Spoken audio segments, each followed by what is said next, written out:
Quando a gente olha para essa configuração aí do enunciado, parece uma coisa complexa, né? Mas você vai perceber que é bem simples. Eu vou ter que fazer um pequeno prólogo antes para a gente entender do que se trata. É o seguinte, certamente você já brincou com ímãs, não é? Você sabe que ímãs atraem pedaços de metal. E a explicação encontrada para isso é a seguinte, olha, ao redor de todo ímã tem algo chamado campo magnético. Então, você já notou, né? Quando você aproxima o ímã, não precisa nem encostar. Ele está lá próximo do ímã, o metal, ele vai ser atraído. Por quê? A explicação é que ao redor do ímã existe um negócio chamado campo magnético e é esse campo que aplica a força, ok? Tanto é que tem uma experiência que eu acho que você já fez. Você pega um ímã qualquer, joga em cima desse ímã pozinho aí, pedaços de ferro, né, limalha de ferro, e aí essa limalha de ferro toma uma certa configuração regular. Não é? Essas linhas aí são chamadas linhas de indução magnética, mas representam simplesmente o campo magnético. Essa é a ideia que a gente acabou de falar, certo? Muito bem. Acontece que foi descoberto que toda vez que passa uma corrente elétrica por um fio, essa corrente elétrica cria um campo magnético. Então, por exemplo, vamos supor que esse cilindro aí que eu desenhei é um pedaço de fio qualquer de eletricidade. Tem um polo positivo e negativo, então eu vou ter uma corrente, por exemplo, subindo como essa que eu representei. O que vai acontecer? Ao redor dessa corrente elétrica vai ter um campo magnético semelhante ao do ímã. Tá? Na verdade, assim, se a gente jogar lá a limalha de ferro, vão formar circunferências concêntricas onde o centro é a corrente elétrica. Então, eu represento, por exemplo, esse campo aí ao redor do fio através dessa linha. Tá? E o sentido também, como tem o sentido de corrente elétrica, eu vou ter um sentido de campo magnético também. Então, o campo magnético vai assumir esse sentido aí. Bom, acontece que em muitas situações, como no caso da prova, não se representa o fio em 3 dimensões.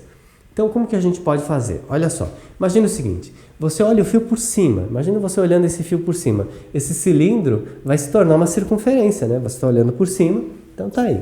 Agora, a corrente elétrica, se você olha por cima nessa situação, está indo de encontro ao seu olho, não é isso? Então, eu vou representar como se fosse um pontinho. Então, essa configuração que eu estou mostrando para você é o fio, esse mesmo fio aqui, visto por cima, com a corrente subindo, ok? Então, o campo magnético circular aí ao redor do fio. E o sentido, qual que vai ser? Bom, nesse caso, se eu olho por cima, como que vai estar? Vai estar no sentido anti-horário, certo? Para a gente representar aí o que eu vou precisar aí no exercício, é representar o campo em determinados pontos. Então, eu vou usar o conceito de vetor, ok? Então, eu vou representar, por exemplo, eu quero saber como que é o campo naquele pontinho lá. Eu desenho uma flechinha, né, campo magnético, né, vetor indução magnética, mostrando o sentido do campo. Como é anti-horário, aquela flechinha lá para cima nesse desenho aí. E se eu quiser representar em outro ponto, por exemplo, esse daqui desse lado, vai ficar essa flechinha nesse sentido, ok?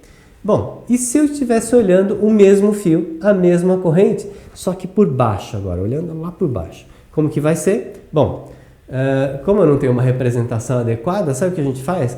Coloca esse X. Esse X aí representa a corrente indo no outro sentido. Eu estou olhando a corrente subindo, eu estou olhando por baixo, certo?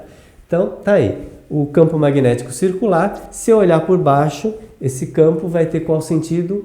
Horário, certo? Então, se eu quiser representar por vetores, eu uso esses 2 vetores aí que eu vou colocar. Bom, então eu precisava de todo esse prólogo para resolver o exercício. Para não esquecer esse sentido horário ou anti-horário da corrente, existe um mnemônico, existe uma coisa que a gente faz para lembrar disso daí. É a chamada regra da mão direita. O que você faz com a mão direita? Coloca o polegar no sentido da corrente elétrica, aí os dedos vão ficar no sentido do campo. Olha que fácil, não é? Então nesse fio aqui, ó, a corrente está subindo, então coloca o dedão subindo e os dedos indicam a corrente elétrica. Se ela estiver saindo, como naquele primeiro desenho lá, o que vai acontecer? Corrente saindo e os dedos mostrando o sentido anti-horário. Entrando, sentido horário. Muito fácil, não é isso? Bom, então vamos lá. Resolvendo o exercício, ele fala o seguinte, são 4 configurações, né, onde são 4 fios em cada ponta de um quadrado, e ele pede para a gente qual a configuração em que o campo magnético no centro do quadrado é nulo. Olha que fácil. Vamos pegar a primeira configuração. Tá aí. Então você já sabe que esse xizinho representa corrente elétrica, você está olhando ela entrando no papel, e aquela pontinha lá, corrente saindo. Ótimo. Então, você descobriu o campo magnético de cada fio naquele ponto lá do centro. Então vamos começar. Primeiro com esse fio daqui que está com a corrente entrando. Campo magnético circular, regra da mão direita aqui para a gente não esquecer, né? Ó, sentido horário, não é isso? Então desenho lá o vetor que representa o campo magnético naquele ponto, né? O campo gerado pelo fio, ok? Vamos pegar o outro fio lá, mesma coisa. Desenho lá a circunferência. Nesse caso, a corrente elétrica está saindo. Então, se está saindo, regra da mão direita, campo magnético no sentido anti-horário. Desenho lá o outro vetor. Note que esses dois vetores eles não se anulam, estão em direções diferentes. Ok? Vamos lá para o terceiro. Na hora que eu desenho o terceiro, olha o que vai acontecer. Nesse terceiro, campo magnético no sentido anti-horário, na hora que eu desenho o vetor, o que vai dar? Ele vai encontrar com o primeiro vetor. Então, eles vão somar os efeitos. E o último vai encontrar com o segundo. Olha lá. Então, somam-se os efeitos. Eu tenho 4 vetores e eles não se anulam. Portanto, nessa configuração 1, o campo magnético lá no centro do quadrado não é nulo, ele existe. Significa que se eu colocar um pedaço de metal lá, ele vai ser atraído, certo? Ele vai ser forçado. Muito bem. Configuração 2, vamos lá. Nessa configuração ele movimenta essas correntes, aí, então note, eu tenho uma alternância, né, entre corrente saindo e entrando. Então olha lá, para a primeira corrente, sentido anti-horário para o campo magnético, está desenhado. Segunda corrente, sentido horário, está lá desenhado, não se anulam por enquanto.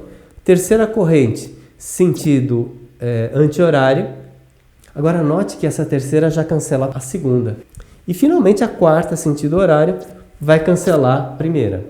Então, 2 a 2, esses vetores se cancelam. Portanto, essa configuração 2, o campo magnético lá no centro do quadrado é 0.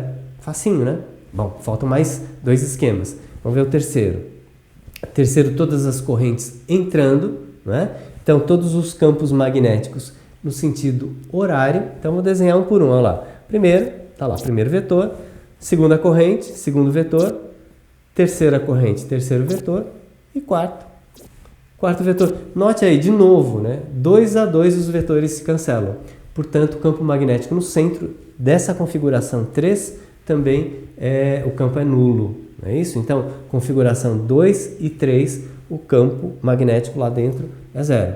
E, finalmente, o último. Esse último aqui, sim, já está na cara, né? Não é simétrico, então, obviamente, o campo não vai ser 0. Então, deixa eu desenhar o primeiro, o segundo, o terceiro campo e o quarto campo. A soma desses vetores não dá 0, portanto, o campo magnético no centro desse quadrado aí do quarto esquema também não dá 0. Então, os únicos que se anulam, né, os campos se anulam, é na configuração 2 e na configuração 3. Portanto, alternativa D de dado.